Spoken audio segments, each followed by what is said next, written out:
The word palliative is not strange to Nigeria's economy or its politics. What may be strange this time around is who gets what and how. Babajide Ogunsoro, founder of Leadership by Data and Channels Television's data analyst, is right here to share some insights about the federal government's new loan disbursement program to poor and vulnerable Nigerians.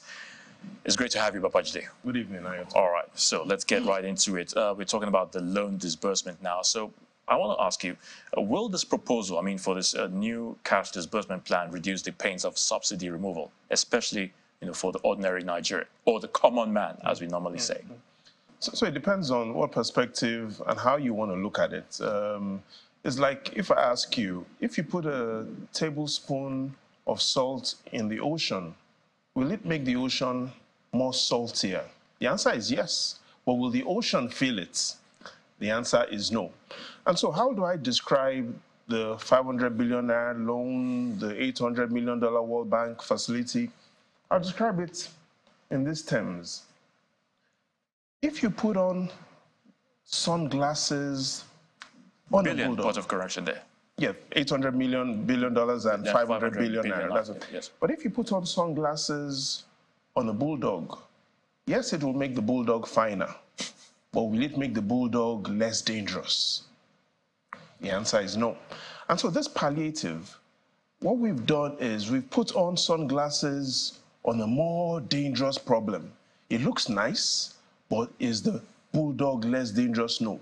What do I mean by, and what are the bulldogs in the Nigerian context? Number one, inflation. Going by the last and the most recent inflation report from the National Bureau of Statistics, in their own words, inflation now 22.4%.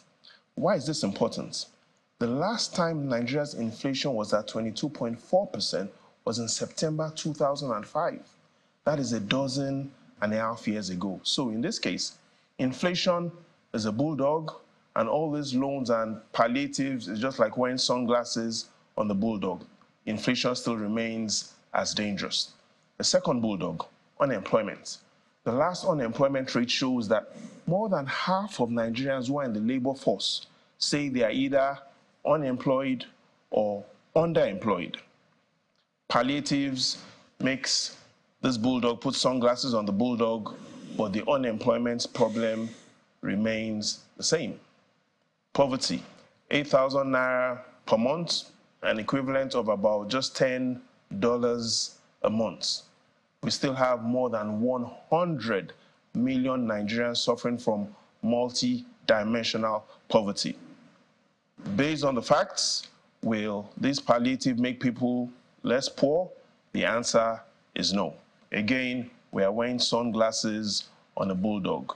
The bulldog, yes, will look finer, but this bulldog, when we're talking about inflation, unemployment, and poverty, these bulldogs are still as dangerous, even though with the palliatives, they look finer.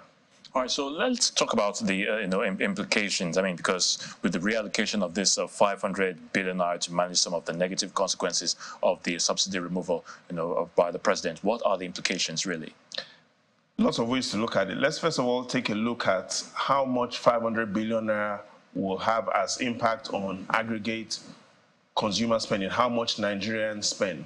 And if we take a look at, again, the facts, we're not talking about opinions. Facts are sacred, opinions are free. If we take a look at the facts, it shows that last year, on an aggregate, Nigerians spent 130 trillion naira. Nigerians spend significantly more than the government. And so a 500 billion naira, $800 million still really has, relative to how much Nigerians spend, is still less than 1%. Again, we are wearing sunglasses for the bulldog. The problem is still as dangerous. And this impact, yes, like I also say, is like putting a teaspoon of salt in the ocean. Does it make the ocean saltier? Yes. But will the ocean be able to feel the saltiness? Perhaps no. Again, 130 trillion naira aggregate spending in the country. Last year, a 500 billion naira loan that will be disbursed to Nigerians, $800 million from the World Bank. Again, the impact might not be felt on the economy. Those are the facts. Now, the second thing to look at and to understand about why inflation and 500 billion naira need to be considered is, Ayotunde, based on our current inflation rate, in 6 months, 500 billion naira because of inflation will be the equivalent of only 440 billion naira. In other words, because of the rate at which the naira is losing value, every day we are losing 300 million naira. You heard me right. 300 million naira. Million naira is being lost every day from 500 billion naira only because of inflation. That shows you how fast the naira is deteriorating.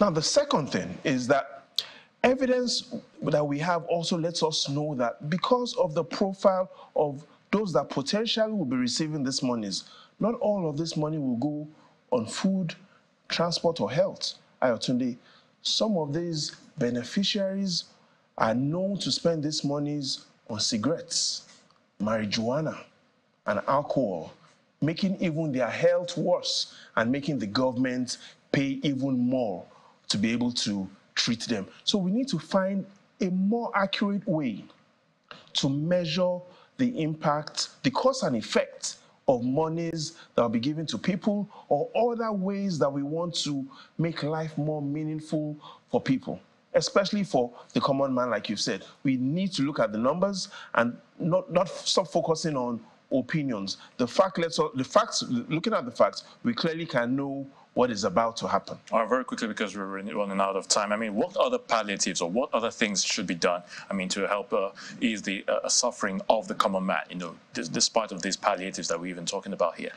Sorry, Tony, there's a question that the president we need to give the president an answer to, and that is, why are Nigerians suffering? And the answer is that we need to look at which sector in Nigeria employs most Nigerians. The answer, the agricultural sector. And so, Ayotunde, when the agricultural sector catches a cold, the economy shivers.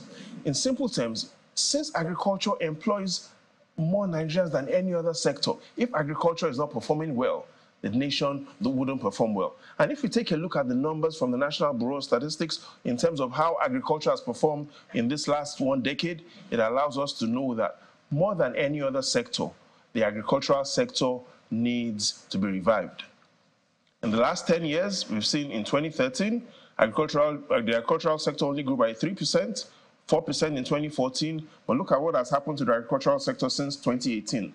Since 2018, sectoral growth has been flat, only 2%, in a sector that has the potential to grow as much as 25 to 30%.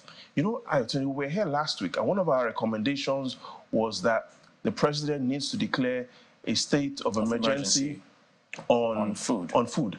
And less than 100 hours after we had that discussion, the president took that bold move. The president also needs to keep his eyes on growing the agricultural sector. If the agricultural sector does not grow, the president's perception will not grow, Ayotunde.